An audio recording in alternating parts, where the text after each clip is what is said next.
In our last video, we showed how to make double team stacks for the MLB main slate using Stack Attack. Today, we are going to show how to make specific position-to-position team stacks for NHL and NBA. In addition, we will show the difference between Cyclone Mode and Stack Attack Mode, how to reserve and edit lineups on FanDuel, and how to review results so we can learn and refine our strategy. So let's get started! Today, we will enter 143 lineups in the NHL 5-hole contest. We start by selecting the contest and reserving our lineups. Once the lineups are reserved, we move to the upcoming tab and select our contest. Then we click CSV Edit and download the contest CSV template with our reserved lineups. The template is stored in your Downloads folder. Okay, now here's what I am going to do next. I am going to look at the top results of a previous similar NHL contest to learn what type of lineups were winners. In this case, I am going to focus on position-to-position team stack combinations of the top 6 lineups. I have highlighted the team stacks with blue and red boxes. You can see all the best lineups had at least some team stacking, and 5 of the 6 had double team stacking.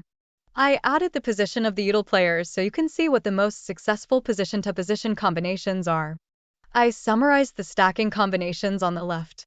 For example, lineup 1 had 2 center-to-defender team stacks.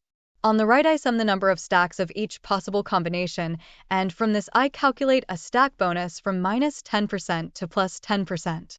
I used judgment on the left and right wing stack combos, encouraging right-left combinations and discouraging left-left and right-right combinations.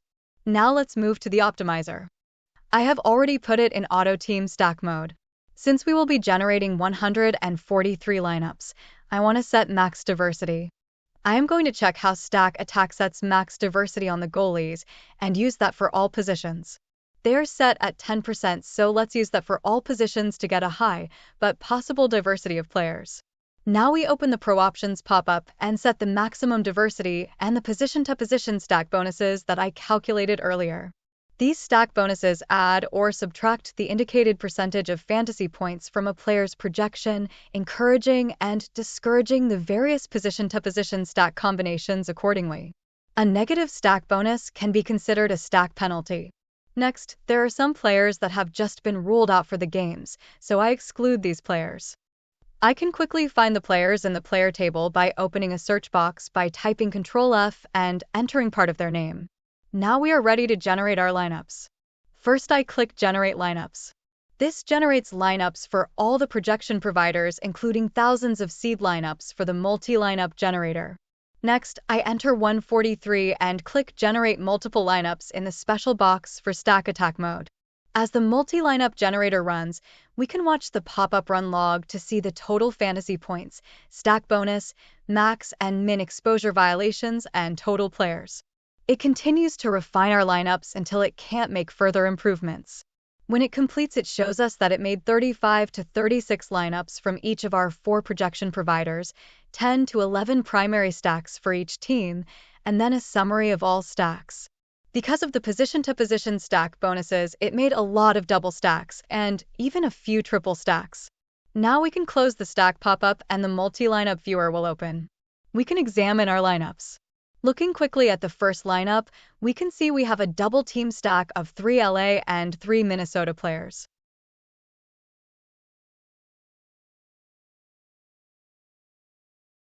ASL's optimizer creates a CSV file in the Downloads folder. Now we copy the lineups into the template file that we saved when we reserved the lineups. We save the filled out template, and we're ready to upload our lineups into the FanDuel site.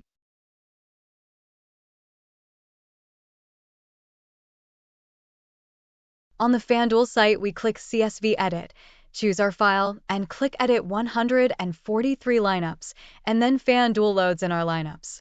Once loaded, as the game time gets closer, we periodically check that all our players start, and then wait for the games to finish. The results are in. Our best lineup ranked 23rd out of 4,790 lineups. Not bad. However, overall, we did not do very well. Too many of our lineups were below the payoff threshold, so out of our $7.15, we only got $2.16 back. This is not the result we wanted, but we can use these results to learn from and refine our strategy for the next NHL main slate. The best lineup was a 4-4 stack of Ottawa and Nashville. Our best lineup was a 3-2 stack of Ottawa and Nashville. Conclusions and strategy refinement ideas are presented at the end of the video. Adjusting the strategy a little, I decided I will enter fewer lineups, relax the max exposure a little, and use only positive position-to-position team stacking bonuses in an NBA contest. I have calculated the bonuses and entered them into my pro options accordingly. This time I am not using stack attack. I am only using Cyclone Mode. The difference is that I am not forcing an even distribution of team stacks, but given that I am generating fewer lineups, I will let the optimizer favor the team stacks it likes best.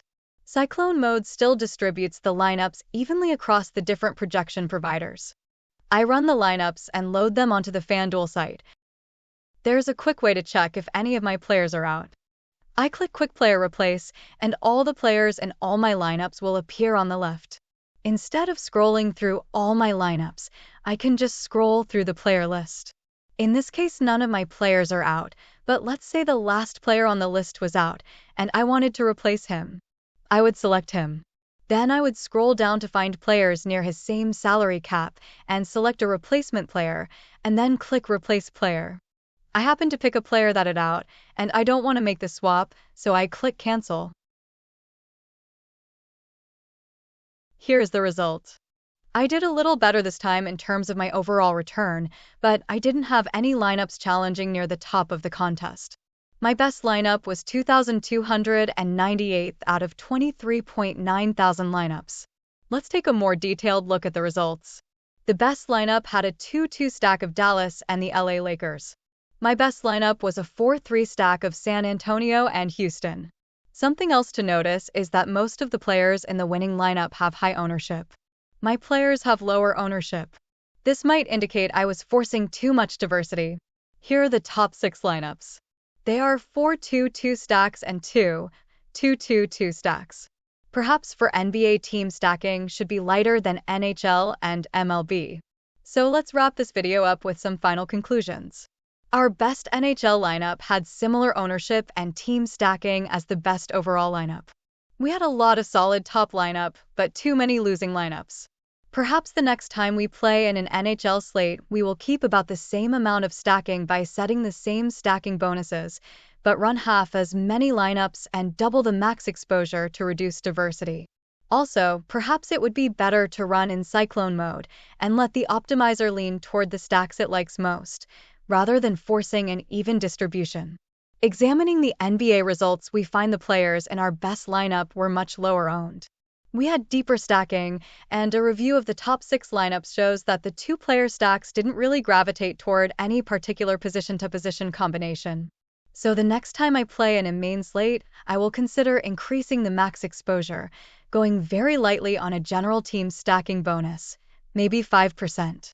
I might even consider entering only 4 lineups, one from each provider produced in Cyclone Mode. So to summarize, ASL's DFS optimizer has the power and features to implement various strategies for generating lineups. However, it is not a push-button win solution. To win requires trial and error, experimenting with various strategies and learning from the results. Have fun and play responsibly.